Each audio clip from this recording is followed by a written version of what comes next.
Have you ever gotten out of a stressful season and then realized that the stress came with you? That happened to me.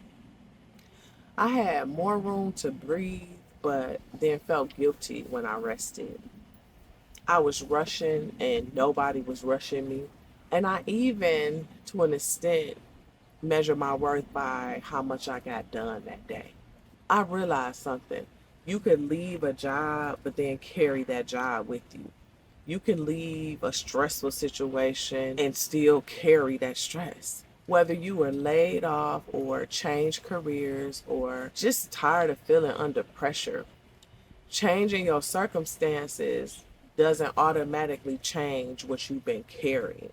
After 50, I had to unlearn some things that was blocking my peace, blocking the freedom and peaceful life that I was praying for and working towards. So today, I'm sharing 5 things that I had to stop caring so much about and what has honestly helped me feel lighter, calmer, and more like myself again.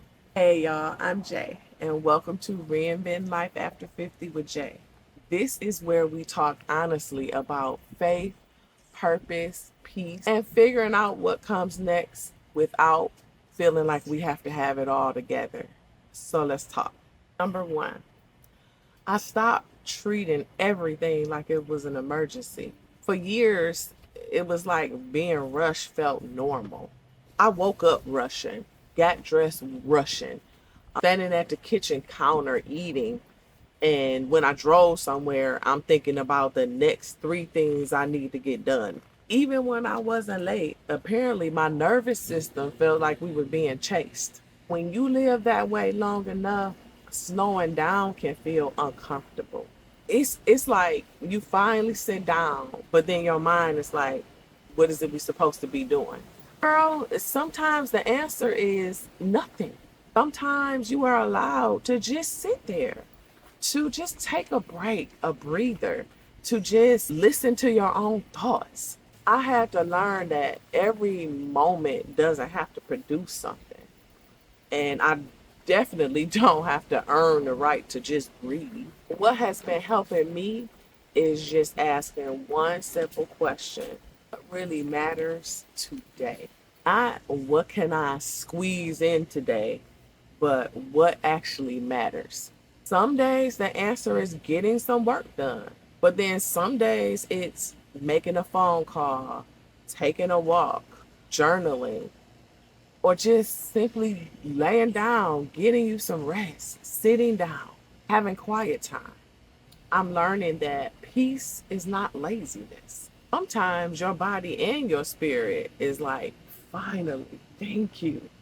I don't have to do nothing for a minute. We need that.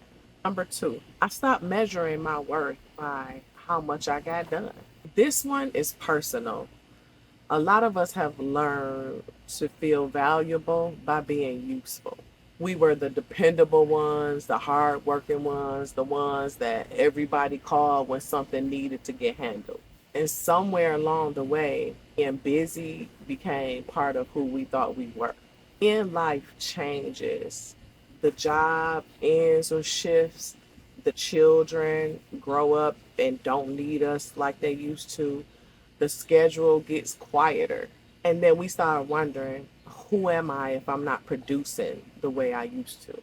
I understand that question because sometimes when your role change, it can feel like you disappeared with it. But I had to keep reminding myself that my value doesn't come from a job title or a paycheck or a calendar or a list of accomplishments. God doesn't love me more on the day I check 12 things off my list and love me less on the day that I decided to lay down, to take a rest. And thank goodness, because some days my greatest accomplishment is remembering why I walked in a room or what I do with my phone or where my glasses at. Now, instead of asking, ooh, the wind is blowing, I hope it don't knock down my stuff. Now, instead of only asking, what did I get done today? I ask, how did I live today? Did I take care of myself? Did I protect my peace? Did I make somebody feel seen today? Did I spend time with God today? Those things matter too, and maybe even more than what we've been taught to believe that they do. I think that they do. Number three, I stopped needing everybody to understand my decisions. This one can be hard. Some people will not understand why you changed a job, or why you changed directions, or why you setting boundaries, or why you chasing a dream after 50. They may not understand why you're not answering every phone call, or why you are no longer volunteering to clean up messes that you didn't make. And honestly, they're not confused. They don't even want to know the answers to the questions. They are just used to the version of you who was always available, who always said yes. And that doesn't mean that you became rude. You just stop explaining yourself to people who not even trying to understand, who won't probably understand. And it's probably even not their place to have to understand. It's between you and God. I had to ask myself, am I explaining this because I really want to communicate this to these people? Or am I explaining this because I'm asking for permission? That question will straighten you up a little bit. Pray about your decisions, talk to people you trust, but everybody doesn't get a vote. Everybody doesn't get a vote in your life. Some things need prayer, wisdom, and courage, but everything don't need a committee meeting. Number four, I stopped trying to look professional. And what I mean by that, success is something that other people need to see.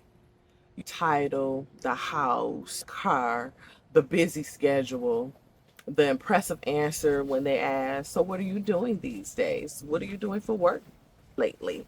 But after 50, success starts to look different, and the need to prove success changes. It may look like sleeping peacefully at night and having more control over your time, doing work that doesn't drain the life out of you, or having more time for the people that you love, or being more present for the people that you love. Sometimes success is just having enough instead of constantly chasing more, instead of constantly trying to keep up with the Joneses, as they used to say. I'm telling my age, but that isn't what success means anymore. And sometimes it's even enjoying your life without have to have proof of it.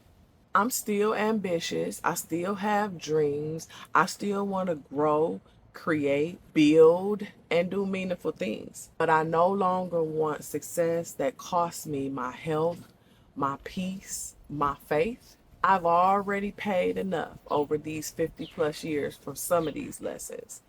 I'm not willing to buy that one. What has been helping me is defining success for this season, not according to my old job or social media or according to what somebody else thinks I should be doing. Ask yourself, what would a meaningful life look like for me now?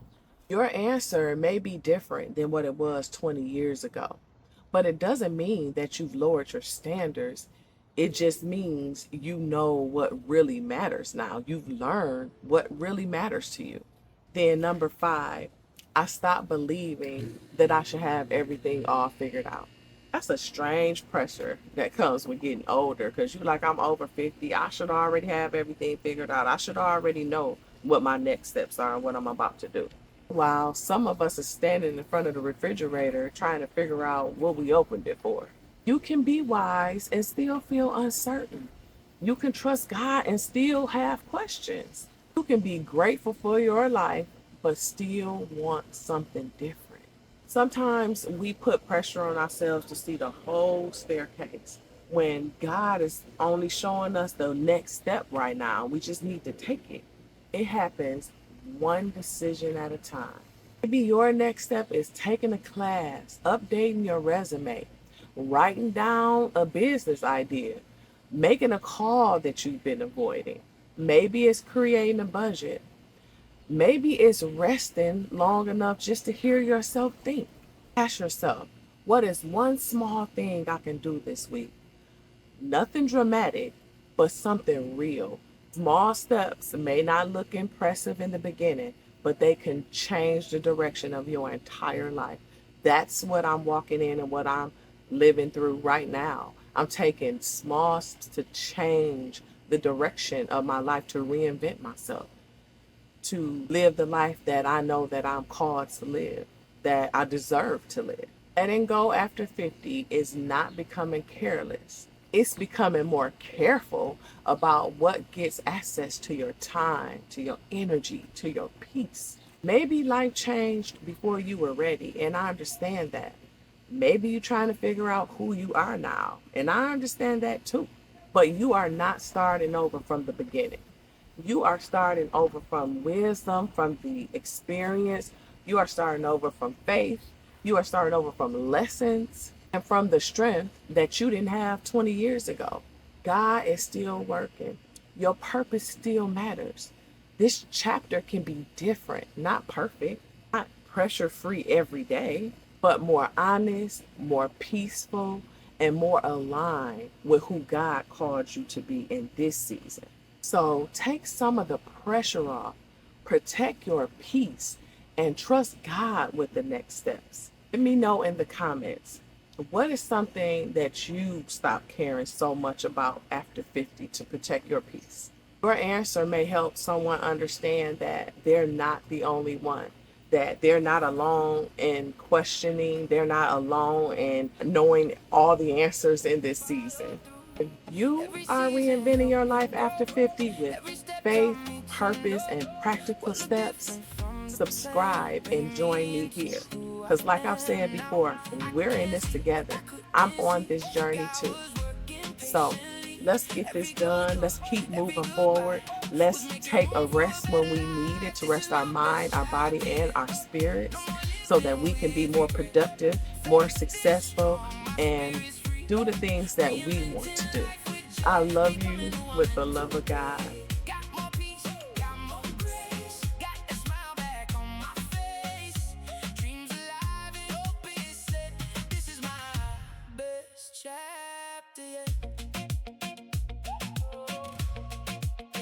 No more worry about the clock.